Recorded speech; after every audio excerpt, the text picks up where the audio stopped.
Fengal புயலானது மாலை 5:30 மணி அளவில் காரைக்கால் மற்றும் மாமல்லருக்கு இடையே கடந்துள்ள நிலையில் அந்த புயலின் தாக்கமானது காற்றின் வேகம் தற்போது சென்னை மெரினா கடற்கரையில் பலமாக வீசி வருகிறது. குறிப்பாக 80 முதல் 90 கிலோமீட்டர் வேகத்தில் இந்த காற்றானது இருக்கும் என கூறப்பட்ட நிலையில் சென்னை மெரினா கடற்கரையில் 50 கிலோமீட்டருக்கு அளவிலான காற்றை அடித்து வருகிறது. குறிப்பாக இந்த பொருட்படுத்தாமல் பொதுமக்களும் பலர் இந்த புயலை காண்பதற்காக அதிக அளவில் வருகை தந்தனர். போலீசாரின் கட்டுப்பாட்டுக்கு கொண்டு வந்த நிலையில் அவர்கள் வெளியே அனுப்பிய நிலையில் தற்போது வெறிச்சோடி காணப்படுகிறது கடற்கரையானது.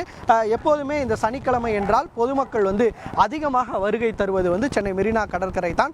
எப்போதுமே இங்கே பரபரப்பாகவே காணப்படும். குறிப்பாக இந்த குடும்பமாக இந்த மெரினா கடற்கரையில் இருக்கக்கூடிய அங்கு பொழுதை கழித்து விட்டு இங்கே இருக்கக்கூடிய கடைகளில் தின்பண்டங்கள் வாங்கி தின்பது வழக்கம். அந்த முறையில் தற்போது இல்லாமல் காணப்படுகிறது. போலீசார் இந்த கட்டுப்பாட்டு கொண்டு யாரையுமே இந்த மெரினா கடற்கரையில் உள்ளே அனுமதிக்காததில் இது வெறிச்சோடி காணப்படுகிறது. சற்று நேரத்துக்கு முன்னதாக சுமார் 50க்கும் மேற்பட்ட குடும்பமாக இந்த புயலை காண்பதற்காக ஆபத்தை உணராமல் செல்ஃபி மற்றும் பல்வேறு வகையில் செல்போனில் வீடியோ எடுத்து சென்றனர். இந்த நிலையில் 11:30 மணி அளவில் இந்த புயலானது முழுமையாக கரையை கடக்கும் என தெரிவித்துள்ள நிலையில் சற்று மெரினா கடற்கரையில் சற்று காற்றானது சற்று குறைவாகவே வீசி வருகிறது.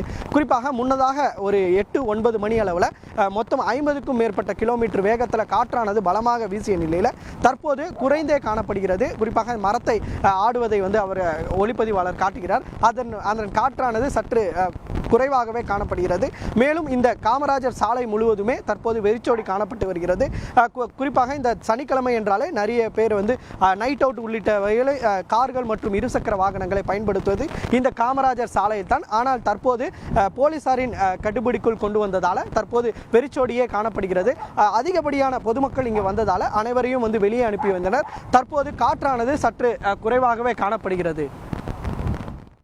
களத்தில் இருந்து விவரங்களை வழங்கியதற்கு நன்றி சாலமன்.